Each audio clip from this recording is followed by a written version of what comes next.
السلام علیکم، میں نرسنگ افسر رضوانہ۔ کیسے ہیں آپ لوگ؟ اللہ تعالیٰ آپ سب کو اپنی حفظ و ایمان میں رکھے۔ آج کی ویڈیو میں آپ کے ساتھ ڈائبٹیز کی ٹائپ شیئر کروں گی۔ ویسے تو ڈائبٹیز کی بہت ساری ٹائپس ہیں۔ ڈائبٹیز کا جو جینز ہے یہ کروموسوم نمبر 11 پر موجود ہے۔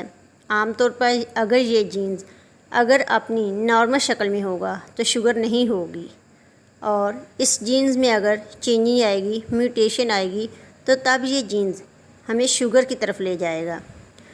ڈائبٹیز کی جو ٹائپس ہیں بکس کے اندر، ان میں ایک ہے insulin dependent diabetes mellitus, non insulin dependent diabetes mellitus. سب سے پہلے میں انسولین ڈیپینڈنٹ ڈائبٹیز میلائٹس پہ آپ کے ساتھ بات کروں گی۔ انسولین ڈیپینڈنٹ ڈائبٹیز میلائٹس کو ٹائپ 1 کہا جاتا ہے۔ اس میں یہ ہوتا ہے کہ پینکریاس کے اندر جو بیٹا سیل ہیں وہ ڈسٹرائے ہو جاتے ہیں۔ بیٹا سیل کے ڈسٹرائے ہونے سے انسولین نہیں آئے گی۔ انسولین کے نہ آنے سے شوگر کا لیول بڑھ جائے گا۔ پینکریاس کے اندر جو بیٹا سیل ہیں وہ کیوں ڈسٹرائے ہوں گے؟ There is a one cause of this auto immune disease. آپ لوگوں نے اینٹی باڈیز کا نام تو سنا ہے۔ اینٹی باڈیز عام طور پر وائرس و بیکٹیریا کے لیے ہوتی ہیں۔ اس پر اٹیک کرنے کے لیے یہ ہمارے جسم کا دفاع ہے، لیکن کبھی کبھی ہمارا اپنا جسم اینٹی باڈیز بنا لیتا ہے آپ کے اپنے ہی جسم کے حصے پر اٹیک کرنے کے لیے۔ This is called auto immune disease. اس طرح آپ کا جسم اینٹی باڈیز بنا لیتا ہے پینکریاس کے اگینسٹ۔ پینکریاس کے اندر جو بیٹا سیل ہیں اس پر اٹیک ہوتا ہے۔ سم ٹائم یہ کام وائرس بھی کر لیتا ہے۔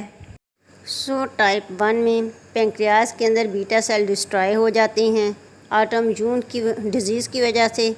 یہ disease mostly before 40 years appear ہوتی ہے۔ اس ڈیزیز ڈائبٹیز ٹائپ 1 میں موٹاپا نہیں ہوتا۔ جن لوگوں کا وزن بڑھ جاتا ہے، پیٹ بڑا ہو جاتا ہے، ان میں ڈائبٹیز ٹائپ 1 نہیں ہوگی۔ جن کا پتلا پیٹ ہوگا، موٹاپا بھی نہیں ہوگا، موسٹلی یہ ٹائپ ان لوگوں میں ہو سکتی ہے، اور اس کا علاج ہے انسولین۔ جیسا کہ میں نے پریویس ویڈیو میں آپ کے ساتھ شیئر کیا تھا کہ پینکریاس کے اندر بیٹا سیل ہوتے ہیں، اور جو بیٹا سیل ہیں وہ انسولین پروڈیوس کرتے ہیں۔ جب بیٹا سیل ڈسٹرائے ہو جائیں گے تو انسولین پروڈیوس نہیں ہوگی، اس لیے ٹائپ 1 میں انسولین دی جاتی ہے۔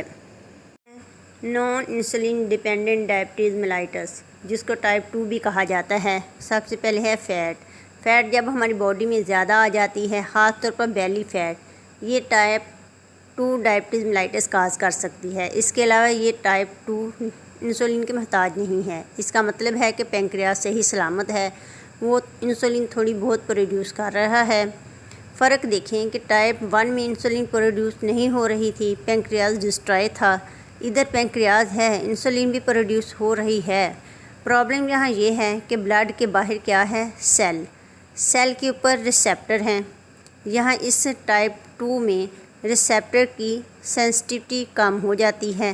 ریسیپٹر کی سینسٹیوٹی نہیں ہے یا ایب نارمل ریسیپٹر ہے جو انسولین کو پہچانتا ہی نہیں۔ جب ریسیپٹر اوریجنل نہیں ہوگا، انسولین اس کے ساتھ اٹیچ نہیں ہوگی۔ انسولین اٹیچ نہیں ہوگی تو گلوکوز اندر نہیں آئے گا۔ ٹائپ 2 میں انسولین ہے لیکن سیل کے ریسیپٹر اس کو پہچان ہی نہیں رہے، تو اس کا مطلب ہے سینسٹیوٹی ختم ہو جانا۔ جب سینسٹیوٹی بڑھ جائے گی تو سیل کے ریسیپٹر بھی اس کو پہچان جائیں گے۔ تو ٹائپ 2 میں انسولین موجود ہے لیکن پھر بھی شوگر کا لیول بڑھ جاتا ہے۔ اس کی وجہ یہ ہے کہ سینسٹیوٹی کم ہو جانا، یعنی اس میں سینسٹیوٹی کم ہو جاتی ہے۔ یہ جو بیماری ہے آفٹر 40 ایئرز ہوتی ہے، خاص طور پر اپنی لائف سٹائل، اپنی ڈائٹ کا خیال نہ رکھنے کی وجہ سے۔ اس میں ٹیبلٹ وغیرہ دی جاتی ہیں جو سینسٹیوٹی کو بڑھاتی ہیں۔ نام سے ہی ظاہر ہوتا ہے naan insulin dependent diabetes mellitus, یعنی اس میں انسولین کی ضرورت نہیں ہوتی۔